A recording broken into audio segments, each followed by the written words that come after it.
자, 안녕하세요. 박성필입니다. 자, 오늘 HLB 보도록 하겠습니다. 자, 최근 3일 연속 급락을 했습니다. 자, 그러나 상심할 필요가 없는 하락입니다. 왜?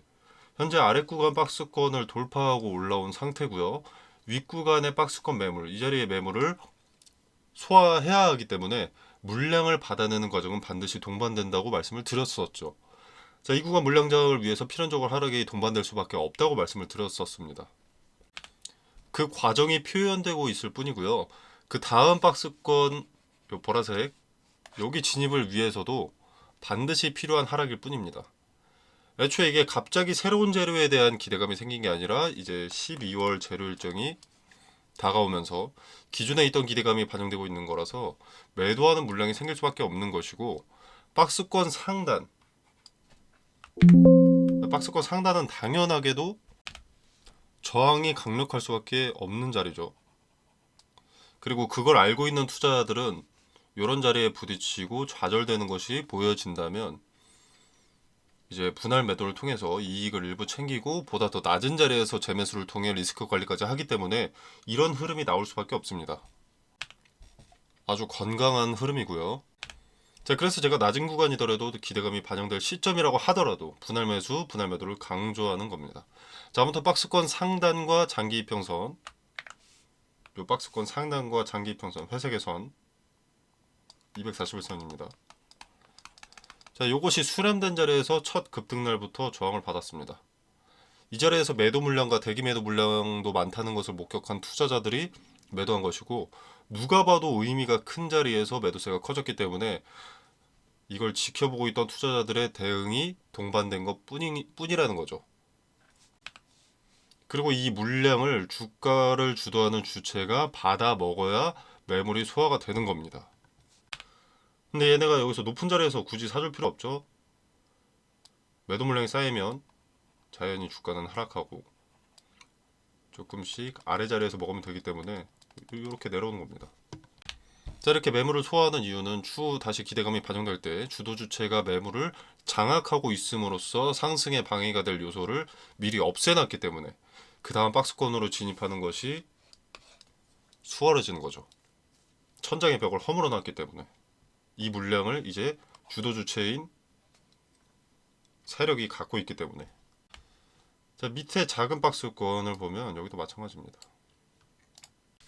자, 박스권 돌파 시도가 수차례 있었으나 좌절된 흔적들이 보이죠.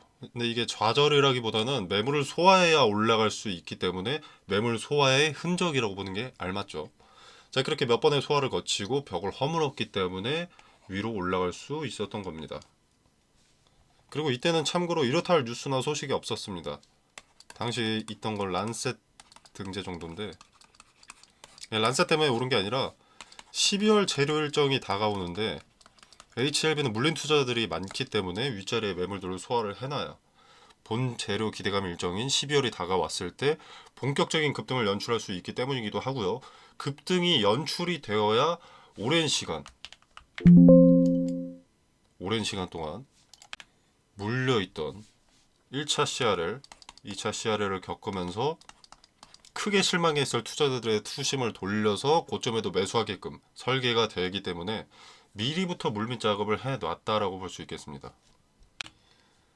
자, 그래서 최근의 하락을 고깝게 생각할 필요가 없고요. 다음 단계로 나아가기 위해서는 반드시 필요한 하락이다. 매물 소화 과정이고 그 흔적을 보고 있을 뿐이다 라고 말씀드리겠습니다. 자, 근데 요때 누가 봐도 저항이 강력한 요때 6만원에 팔 수 있던 건데 현재 47,850원이 되어 있죠. 불과 며칠 전인데요. 자, 그래서 분할 매도가 중요한 겁니다. 뭐 나는 높은 자리에 전 재산이 물려있기 때문에 불가능하다라고 하면 드릴 말씀이 없습니다. 주식이라는 것은 대응이 더 중요합니다. 꼭 최고점에 매도하겠다 이게 중요한 게 아니고요.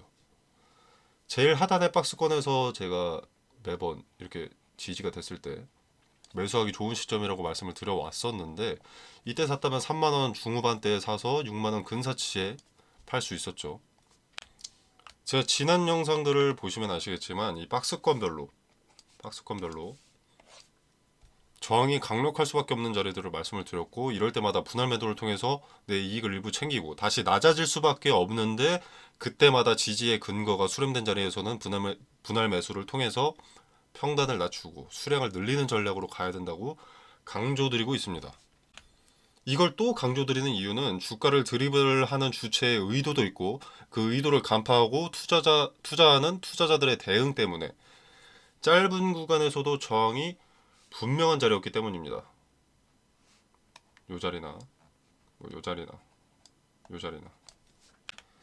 주식은 후행성이다. 이미 다 지나와서 끼워 맞추면 누가 그런 말 못하냐 이러시는 분들 계실 텐데, 제 지난 영상들 확인해 보시면 당시에는 미래의 어떤 주가 전망, 추세 전망을 거의 완벽하게 맞췄습니다. 제가 대단하다고 자랑하고 싶은 게 아니고요. 저항이 강력할 수밖에 없는 자리, 지지가 강력할 수밖에 없는 자리는 반드시 주가에 영향을 주게 된다는 겁니다. 이게 주도 주체의 의도일 수도 있고요. 세력의 의도가 아니더라도 기존에는 절대 한마음 한뜻으로 뭉칠 수 없는 투자자들의 투심이 100%까지는 아니지만 꽤 높은 비율로 투심이 같아지는 자리이기 때문에 영향을 줄 수밖에 없다고 말씀을 드리는 겁니다. 자, 재료 있다고 해서, 기대감이 있다고 해서 상승만 할 수는 없습니다. 누군가는 그 기대감에 팔게 되어 있고요. 매도세가 짙어지면서 하락이 나오면 다수의 투자자들은 그 흐름을 쫓아가게 되어 있습니다. 그걸 이용해서 주가를 만드는 게 세력이고요.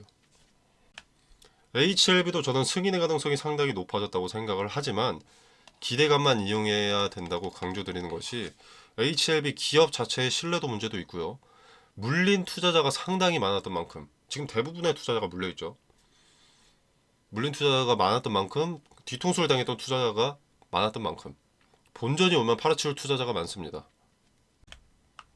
이게 주가라는 게 고점에 지속적인 매수가 들어와야 두산 에너빌리티 마냥 세력들이 고점에도 엑시트를 안 하는데, 개인적인 사견이긴 하지만 저는 HLB가 승인 발표가 나고 매수세가 몰리면 단 며칠 만에 폭락할 거라고 생각합니다. HLB는 세력도 오래 물렸거든요. 자, 그래서 네, 기대감만 이용하는 것이 좋다고 생각합니다. 자, 그리고 이것도 계속 강조드리는 부분인데, 자, 기대감이라는 것은 그 기대감이 존재하는 시점에 한 번에 반영이 됩니다. 주가에. 그리고 1의 소모성입니다. 그런데 승인 나가지고 실제 재료는 이제 매출에 따라서 실적 발표 시즌에 따라 한 번씩 반영되는 거라서, 실적 발표 시즌까지 기간이 좀 남았다면 그땐 조정으로 들어가고, 실적 발표 시즌 직전에 급등 한번 하고, 이런 식으로 시간을 연 단위로 두고 가치가 상승하게 될 거거든요. 그렇기 때문에 계속 들고 갈 투자자가 그렇게 많지 않을 겁니다.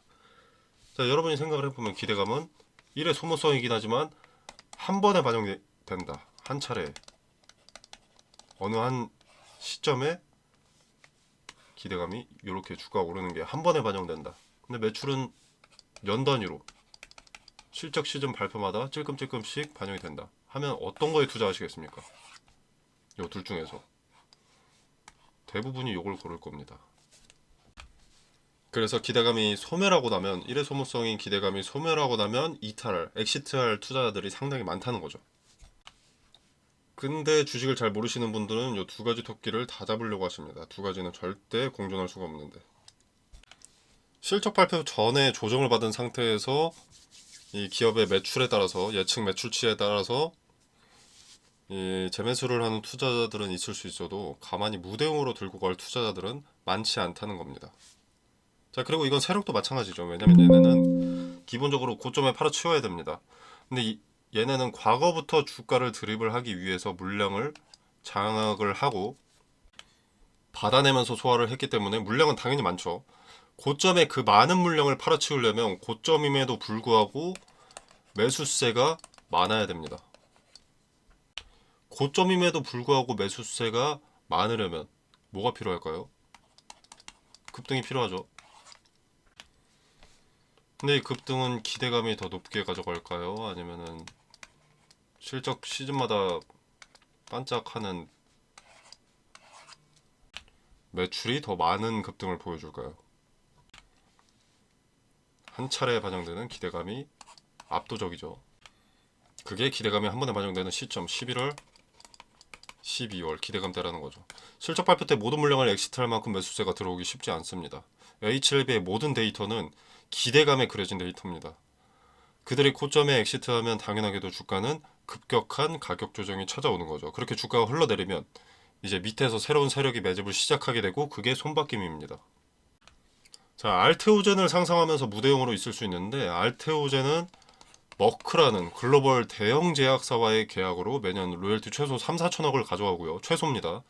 그리고 수령할 마일스톤 이 금액이 1조 3천억. 뭐 이런 계약이 있기 때문이기도 하고요.